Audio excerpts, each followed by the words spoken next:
बिस्मिल्लाहिर्रहमानिर्रहीम अस्सलाम वालेकुम। कैसे हैं आप सब? उम्मीद है कि आप सब खैरोफियत से होंगे और अल्लाह ताला से दुआ है कि आप जहाँ भी रहें खुश रहें, आबाद रहें, हंसते मुस्कुराते रहें। तो जी आज का व्लॉग का आगाज़ करते हैं और बताते हैं आपको कि अब्दुल्ला के ज़हन में आज पेपर एरोप्लेन बनाने का मूड था। तो वो अभी तैयारी कर रहा था, पहले पेपर लेके आया था, उसके लिए चीज़ें इकट्ठी की और अब लेके बैठ गया था और बड़ी मुश्किल से इसको कभी लाइन लगा रहा था, कभी कट कर रहा था। तो ये अभी काफ़ी लंबा इसका प्रोसीजर जारी था और अभी बनने में काफ़ी टाइम था, क्योंकि ये कब मैंने भी देखा था तो मैंने कहा अब्दुल्ला ये तो बहुत मुश्किल है। कहते नहीं मम्मा मैं बना लूँगा। मैंने कहा चलो ठीक है आप ट्राई कर लो। जब बच्चे मेहनत करने की कोशिश कर रहे हो तो फिर हमें भला क्या ज़रूरत है ना करने की। मैंने कहा चलें आप करें। और उससे पहले ही 2-3 ऑर्डर आ भी गए थे बेबी की तरफ से और अबैदुल्ला की तरफ से, जो कह रहे थे कि इसके फ़ौरन बाद आपने हमारा भी बनाना है। तो वो कह रहा था अच्छा ठीक है पहले मैं अपना तो बना लूँ। और जितनी मेहनत हो रही थी तो मुझे नहीं लगता था कि अब्दुल्ला फिर किसी और को भी बना के दे, लेकिन खैर वो अपना पहले बना ले फिर देखते हैं। और इधर हमने थैले मंगवाए थे, नीचे से एक्स्ट्रा सामान वगैरह निकालना होता है तो वो थैलों में बंद करके फिर भेज देते हैं, तो फिर वो जिसको देना होता है दे देते हैं।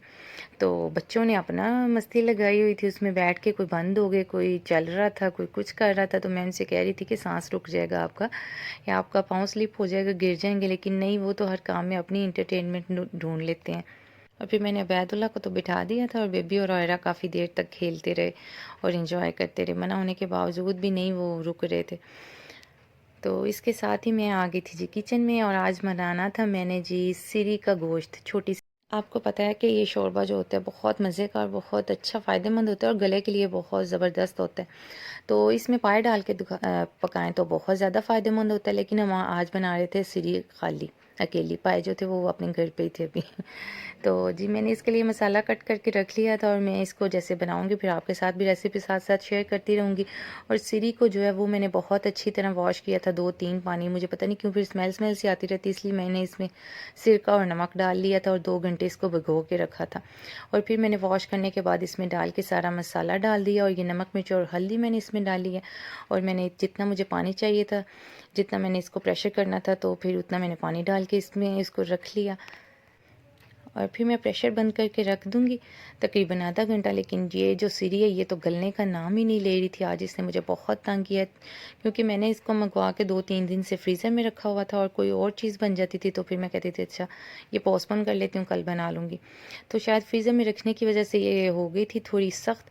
तो जब मैंने इसे उतारा तो सही तरह से गली नहीं थी और फिर मैंने लगा दिया। और फिर मेरे घर में मीठा सोडा था तो वो मैंने एक चुटकी बराबर, जैसे चने का दाना होता है ना वैसे, इसमें डाल के तो दोबारा से प्रेशर लगा दिया 15 मिनट। और उसके बाद फिर बड़ी अच्छे से नरम हो गई थी और बहुत अच्छी तरह सॉफ्ट हो गई थी।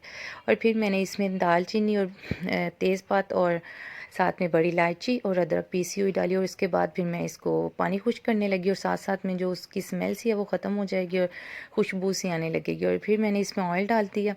ऑयल जो है वो इसमें कम जाता है क्योंकि सिरी पाए में पहले ऑयली ऑयली होते हैं और वैसे भी ईद के गोश्त में भी अभी हम ऑयल बहुत कम डालते हैं।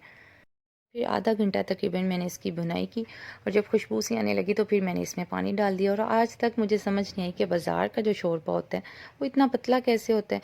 हम भी तो मसाला बना के बनाते हैं तो शोरबा माशाल्लाह से इतना अच्छा गाढ़ा मज़े का लगता है, लेकिन बाज़ार से जब भी सीरी पर का शोरबा लेके आए वो इतना पतला होता है, शायद वो मसाला डालते ही नहीं है या मुझे समझ नहीं आती कि 1-2 किलो में वो एक बड़ा सा डिश का बना लेते होंगे। खैर अब मेरा जो सूप था वो तैयार हो गया था और बोटियाँ भी माशाल्लाह से बड़ी मज़े वाली बन गई थी, नरम सी हो गई थी मीठा सोडा डालने की वजह से। तो इसके बाद मैं इसके ऊपर गरम मसाला डालूँगी, जो तो हर सालन की जान है। और धनिया नहीं मैं डालूँगी, कुछ चीज़ें होती हैं जिसमें मुझे धनिया अच्छा नहीं लगता तो फिर मैं उसे बस गरम मसाला डाल के तैयार कर लेती हूँ। तो अब सालन मेरा बिल्कुल था तो मैंने सोचा कि अंदर जाके मैं अब्दुल्ला को देखती हूँ। तो अब्दुल्ला ने जो है पेपर एरोप्लेन तो बना लिया था, लेकिन थोड़ा अभी रह गया था तो वो थक गया था या शायद उसका मूड ख़राब हो गया था तो उसने फिर वो ख़राब कर दिया। मैं कहती रही कि आपने इतनी मेहनत की है तो वो कहता है नहीं मुझे अब अच्छा नहीं लग रहा। तो फिर मैंने बच्चों को गरम गरम नान के साथ ये सालन सर्व किया। तो बच्चों ने बोटी तो नहीं शौक से खाई, वो सिर्फ चिकन ही शौक से खाते हैं, लेकिन सूप के साथ मज़े से खा लिया। और फिर ये मैंने मूंगरी मंगा ली थी। जब हमने घर में सालन बनाया होता है या एक आधा एक्स्ट्रा सब्ज़ी मंगवा लेते हैं जो फ़ौरन पका ले और मूंगरी बना के फिर रख लेते हैं, क्योंकि इस पर काफ़ी टाइम लगता है और बहुत देर के बाद हमने मंगवाई थी।